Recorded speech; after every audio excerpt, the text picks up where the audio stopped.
Usakwazi ukukhuluma nogogo, khuluma kokusethene izinto, amavasha abahlosile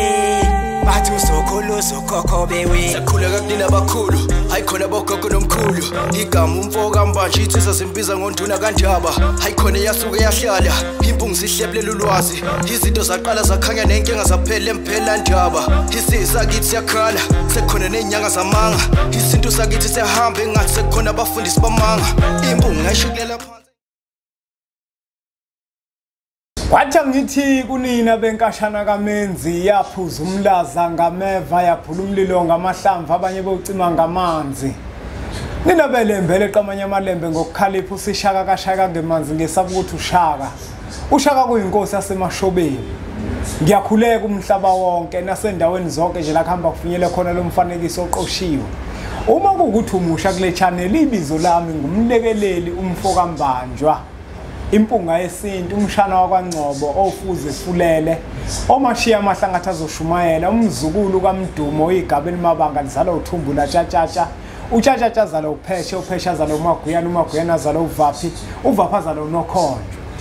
Insizwa ke zingibiza ngonduna kaNdaba uNtombizi yamncumela unsizwa ziyamkhombisa nesinene saphuma ehlathini ekseni ngovuke savuthulwa ngoba sigcwele amabethe. Ngikholwa ngenhliziyo engalibhana kancane esontweni ugqamgqama usathe enkankane lakha lathi ngihamba lithesi lo sithathi ngahamba.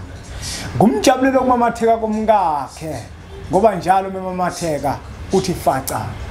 Uhlala kuyintokozo ke embukelo wami omuhle nengimthandayo.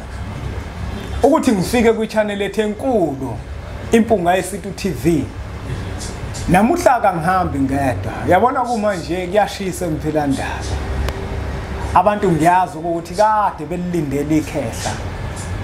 Abantu abaningi mhlambe bacabanga ukuthi ngizofika noMuntu indodede enomkhaba. Kodwa ke ngaphambi kokuba sigeqa amagula sifundise isizwe. Angiqale la kwimpunga yesintu bafowethu sithanda abantu abaneqiniso. Sithanda abantu abakwazi ukuphumela ubala ngoba abantu kusuke kufanele baqonde ukuthi umuntu usebenza kanjani ukuze naye ezothi uma ehamba eya kulowo muntu abeqonde ukuthi usebenza kanjani. Kunabantu ukuthola ukuthi bembethwa abantu abathanda izinto abazithandayo.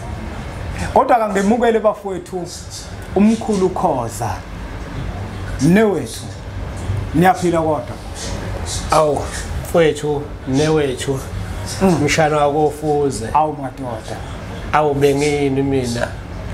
Kubo bonke abakhona. Awu madoda. Watakula mina wathi cha. Ndoda ngithemba wena kule video yakho ubuyisho ukuthi usafuna ukuthatha umuntu ongasebenzi ngenye indlela kodwa usebenza ngalendlela yakhe. Kunjalo. Oqula umuthi equla isilwane. Imina ke lowo mkhulu. Awu madoda yazi ngisathi ngifuna ukubuza mina ikhonto engifuna ukuyibuza kuqala wena mnewethu. Okukuthi umkhulu Khoza ngifuna ukuthi asithatha sibeke umkhulu Khoza ukuthi makukhulunywa ngomkhulu Khoza kukhulunywa ngobani odabuka kuphi uyahlola noma kahloli wathwasa noma wathwala ngoba phela mnewethu ngeke sikubalekele ukuthi abantu abasebenza kubona bonke abathwasa abanye bathwasanga baphiwa abantu abadala okanye bathwasiswa abantu abadala abanye bahamba baya kothwala. Uma ukuthi umkhulu Khoza uyahlola ungabe uhlola ngethongo noma uhlola ngezilwane. Iyona nto lengifisa ukuthi siyicacise mnewethu noza kwethu abanye ngibabuze lokho. Usithatha usibeke ukuthi makukhunywa ngoKhoza udabuka kuphi usebenza kanjani. Umkhulu Khoza ngokwemvelaphi yakhe uzalwa insizwa yalapha esho umakhandakhandwa waze phansi waziphezulu insizwa engizalayo leyo engizala ubaba yena uzalwa ngumamthimkhulu. Yeah. Inyanga nje biyaziwa kakhulu lapha eShowe uma useshowe phakathi kwasendundumeni nakwaNogobhoza kunogogo belapha lapho angimazi ke mina. Ngizwa nje ngendaba ukuthi ngesikhathi ngizalwe enyangeni ka13 wakhuluma isibusiso wathi usefikile ke engiyokwazi ukuthi ethatha umsebenzi wami. Awusuka manje. Ngesikhathi ngizalwa mina kuseni kuthiwa ngazalwa ekuseni ngimkhulu kwakuthiwa ngusigegenene. ugogo waseyashona ntambama yeah ngangakhulela ke showe kwaphoqa ukuthi ngesikhathi kwahamba isikhashana futhi kwase kushona ubaba izinto esuke sixoxelwe ekhaya kunjalo uma kushona ubaba kumama ke wase esibebetha ke mina nomnwethu engimelamayo wahamba nathi wayofika nathi empangeni ekhaya kubo empangeni endaweni esizweni sasemanzimeleni lapha engaqhathwa khona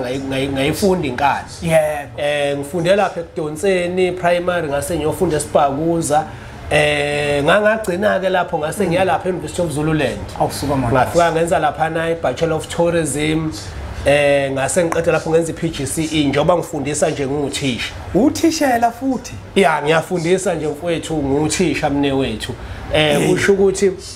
umsebenzi ke lo wokunyanga into ebengiyibona kumina ngikhula nabantu futhi bebeke bengiphuphele nje lento la unona sikuphuphu kanje uyabo nami futhi into mangeke ngathi thi ngiyayibona esibonakalisweni izokwenzeka enye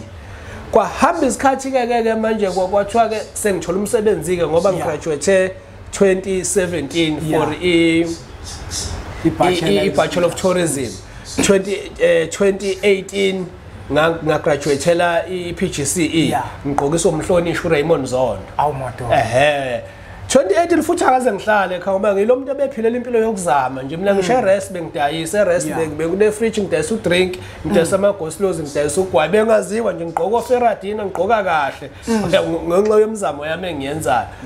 umsebenzi ke mkhulu ke ngenhlahla ngase ngithola lo obuthisha hayi baphakama mkhulu yonke into ngakana yonke into ke manje ngiyagugula yabona sekhaya ngiyalungisa ngithenga ngisho imoto hayi lahla ngokuthenga imoto imoto kwavela ukuthi nje kuqhu imoto bethi abanye awuseda kutshwala hawo thina ke sikholele ekuthenini umuke walokhu kwenzeka izinto thatha uthula ithi uyobheka yebo hayi kwashotha kunesalukazi silwayo la sasekhaya kobaba sifuna uthathe lo msebenzi angithwasanga mkhulu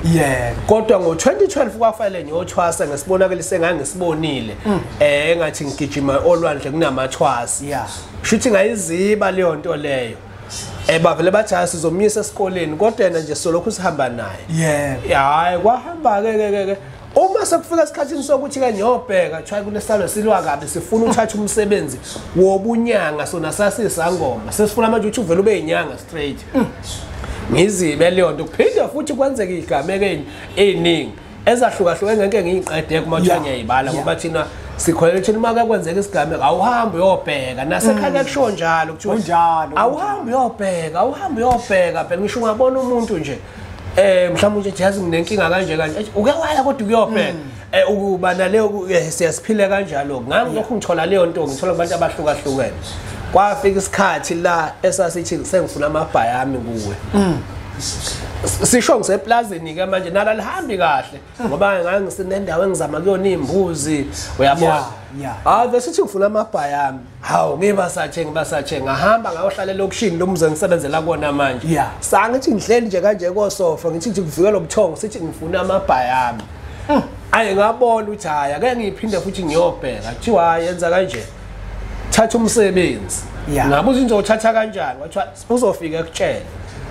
hawu ngayithulela yazi mkhulu kwafika ikhehla engangiliphuphela inamathwasa olwandle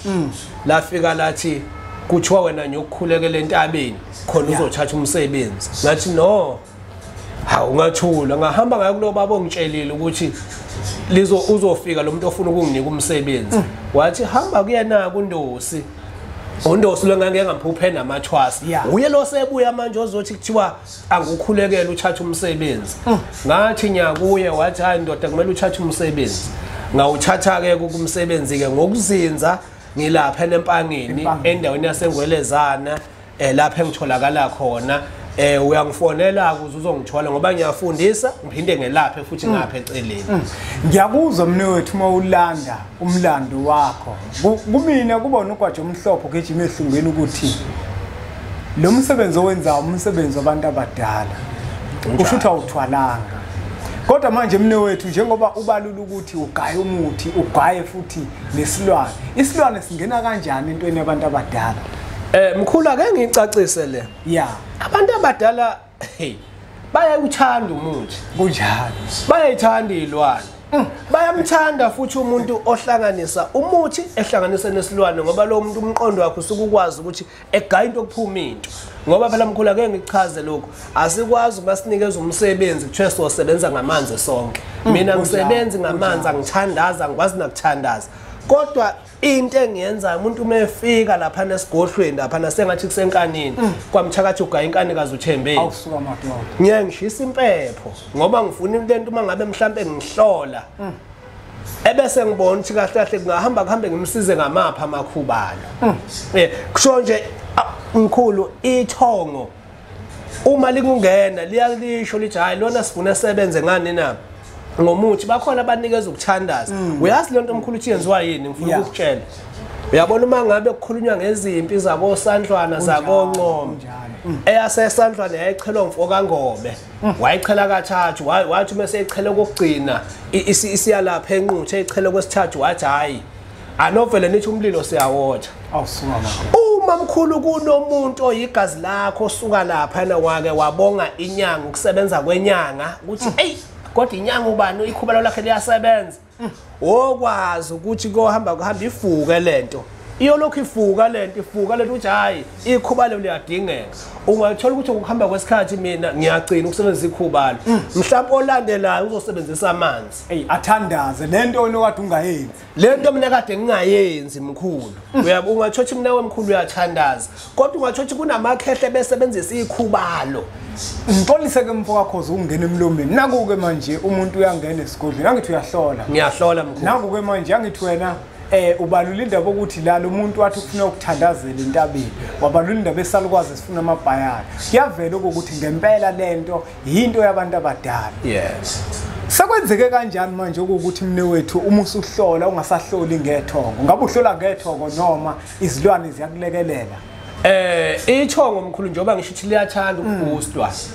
athi nemvelo awuzi ukuthi liyakuthanda liyayithanda le nto yabona nje ithongo mkhulu uma ngabe likunikeza yabona nje ithongo umuntu mkhulu emhlabeni unjengemoto uma ukhandwa kukhanda imoto bese kukhanda into yokuyihuka lapha ya ukuthi mika yajama sofika siyihuke la nami ke mkhulu kuyahamba umsebenzi wami kwangathi uyajama sekungiyabona ukuthi hayi ake ngihuke ngase ngihuka ukuthi ake ngifake into egazini yokwazi ukuthi ngihlole angifuni ukukhuluma amanga ikhona into engiyifakile egazini yokuthi ngikwazi ukuhlola okusho ukuthi kuhlanganiswa umuthi kwahlanganiswa nezilwane yafika yaqhuma lento lena yasabela manje umuntu umengena nje impela ufika umhlolele lento ekuyiyona mkhulu ulinke isilwane nedlozi nethongo manje akuxabani nini mne wethu ngoba phela isilwane lesi yidlozi lesi akuxabani mkhulu njoba ngisho ngithi idlozi ithongo liyawuthanda izinto zasemhlabeni imkhuba kumuntu kuwena ungathola likuthandi lathi zwa uthola ukuthi umuntu omkhulu ugijima nazo zonke izevatho gijima nazo zonke izevatho ugijima empophomeni ugijima yakuphi akalilaleli ithongo lakho uma lithi wena sifuna ugaya umuthi mina ithongo lami ngiyalilalela akaze ngaphupha kalokho ukuthi nyothandaziswa kuphela kodwa manje mase ngithatha umsebenzi sengiqala ngiphupha imithi akaze ngiwaphupha amanzi ngiqala ngiphupha imithi manje sengiqala uyabona hayi vele umuthi nesilwane nethongo kuyahambisana wemne wethu kukhona omunye uzakwethu engingambiza la ngambuza nawe ngizobuza lo mbuzo okuthi umuntu ohlola ngezilwane ngabe mhlambe bukhona nobungozi kumuntu ohlola ngezilwane okanye umuntu ohlola ngezilwane lombuza ngobuze kanje kuwe noma nguyeke lo umuntu ohlola ngezilwane mne wethu sibona kanjani ukuthi lo muntu uhlola ngezilwane ngoba iningi labantu phela alihloli liyaqeqe kude ngiyakhumbula lapha ku TikTok ngisitshela ngale mangibuya ngafika ngathi pa ngakade ngiyoyithinta ngabona mina ngitshela amakhetho ukuthi akhonto ayoyenza yabo ngasukuma mkhulu ngasukuma ngathi nje laxu ziyakhuluma phela zathi haya uze la ngathi ngikwenye indawo lapha engishutha lapha engenza khona TikTok awu zathi connected nami zathi awusukuma uze la ngathi ngisukuma basha ngaze ngafika ngathi hayi ngiyabona ngathi icomputer kuma ngithinta nithini ngiyabona iscanner ayi ngabona impela ukuthi ngeke lo muntu yini lo muntu athi ucela ukuhlolelwa bese athi awume kancane Ngiyabuya. mawusukuma mawubuza uthi oh wena ubaba wakho umfundisi wena ubaba wakho wayenesikhwama futhi athi lo muntu ayikona kunjalo ayingabona ngathi ayikhona Zayikhuluma zikhuluma egazini mkhulu ngoba ngibhoostile ithongo mhlambe mne wethu umuntu ofana nami yabona onezithunywa njenganami uma efika mhlambe kuwena esigodlweni njengoba wena ukuveza ukuthi nesilwane kuwena sikhona sokuhlola ayikhoni into mhlambe ezophazamisa abantu bakhe uma ukuthi ufika esigodlweni la khona isilwane njengoba uthi nezilwane uzilinkile nabantu abadala ngabe izilwane eziphila esigodlweni noma izilwane ezikegazini kuwena hlukanise lapha ake sihlukanise mkhulu mina Khehla anginaso isilwane esiphila esigodlweni esibonakala ngamehlo kodwa uma ngikhuluma ngezilwane engithatha amaphatha athilazo lebekwenza nasemandulo ukuthi uma ngabe sifuna ukusheshsha sizwe asithatheni ikhanda lenqa izwa ngomoya into ebebeyenza mkhulu ukuze sisheshe into sisibekho ake sitholeni impisi ngoba impisi iyashesha ukuzwa izinto ebebezenza lezi mkhulu manje ngeke lenhlese ke mkhulisele ngingomunye wabasele nalenhlese yemithi nezilwane so umuntu uma efika ke esigodlweni anginayo into ethi minyoka yabo nali igundana nansi inhloli kodwa nginayo ebulewe ngase ngiyibeka ngandlela thizeni uyabona mkhulu okusho ukuthi umuntu ke mkhulu uma efika ihlozi athi lifika kuqala kungenzeka uma nenhlahla umbona wena ngimtshela ukuthi jazi wena awuthola umuntu kanje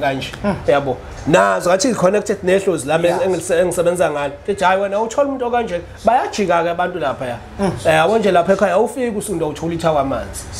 mata awufiki nje kuthiwa uyangibuza ukuthi ngiwaphatha awaphatha amanzi awusinda awuthola itha lapha uyiphathela isikhwama sakho nje uhamba uyele lapha nenkanini uma ufika lapha nenkanini mina ngizoshisa impepha ngikhulekele ngisho amanzi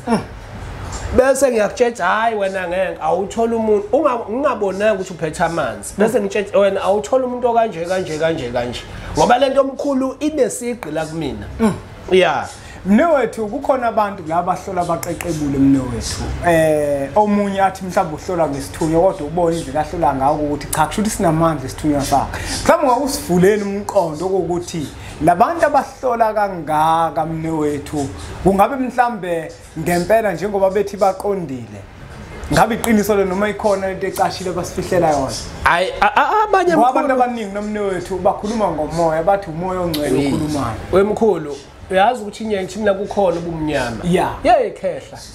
uyabona mina njoba ngikwazi ukuthi ngiphumele obala umuntu unyaka imtshela ukuthi hayi ziyakhuluma izilwane phela manje zithi uyabona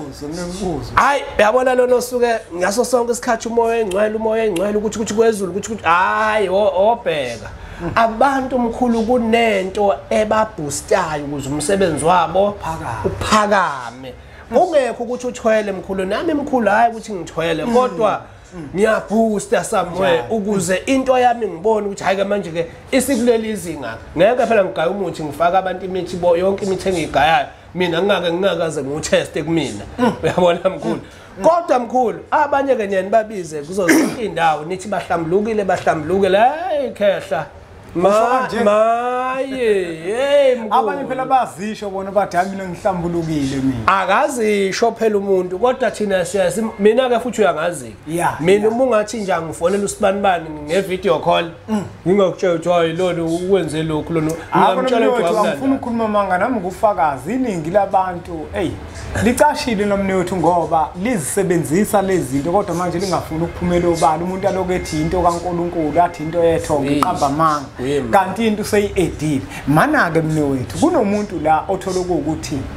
ngiyangena mhlawumbe esigodleni kukhona izinto mhlawumbe adecorate ngazo ezimile kanje mhlawumbe nonodoli kungabe mhlawumbe lezo zinto nje izinto vele zokudecorate noma ukhombo ukuthi lo muntu lo khona izilwane ezithile mhlawumbe azisebenzisayo lezi zinto zirepresenta isimo sezilwane zinga represent isimo sezilwane mkhulu ngoba ungathotha omunye ufike nje wathola isilwane esithile ebese ethola lesi silwane ke ngathi ungasifaka entweni ewubumba yabo noma ukhambeni uzothola kunokhamba uyibekile lento yakhe kodwa phela lapha lolama uzothola kunembenge embengeni kunento ethi uyibhekile lezi zinto uzothola kunento engathi ikhehla isalukazi uyigaxile inanguzana mhlawumbe uthola ukuthi khona indawo ashutheke kuyimpande ethile noma isilwane esithile yabo hayi ukuthi usuke kubekile nje hayi ukuthi okunye ukubhobozile la phezulu la ekhanda wafaka kahle imithi umeshisa impepho unento ewuthi noma ivandasi umeshisa impepho uyakhipha khona lapho ukhakhayini lwalento lena yakhe lesi sithixo sakhe asibekile ngiyamthanda umuntu okanjalo mina yini umthande umuntu ophumela obala ukuthi yena uyagaya futhi uyaphume othekela kwabanye abantu yabo lokho mhlambe kuyini mnewethu akusona isilwane ukhona umuze ngifuna ukubuza lokuthi umuntu osebenza ngokukuthandaza uyakwazi ukuthi abe nezinto ezinjalo mnewethu ibona abanazo kakhulu awu laba abathi bamathandazi abathi bona bahlambulukile benza abazenza ibona abanazo kakhulu izilwane phela kukhulu njengoba ngikutshela ngithi imoto inewuka lokuthi imijama uyidonse njengoba ngikutshela mkhulu uyabona mkhulu inyanga engaphumela obala zithi hey nansi into ethile nansi into ethile ngithanda kabi mina lezo inyanga lezo kunalona ohlala efike ethi hayi mina umoya engcwele eshekhohlisa ibona abantu ke laba bagange kakhulu ibona laba abantu abanemkhovu ehamba mina nginamaphatho omkhovu ibona abantu abanemgede labo abahamba bemgedeni uyiboostile into yakhe ingakho lokuthi manje umoya ongcwele uyayicashisa lento uyayicashisa mina ngiyakwazi ukuthi ngithi umoya engcwele anginankinga ngoba sekufikile ukuthi angithi umoya engcwele ngoba uma ngihlola mhlawumbe uyawunaka ngiyathi ithi inkanyezi yezulu suke sengihamba ke lapha ngoba mkhulu benginakho ukuthi ngithi uma ngihamba ngibona ngathi ngivinjwa into ezinkanyezi kwesikhathi ngibona ngathi ngivinjwa into engathi uthingo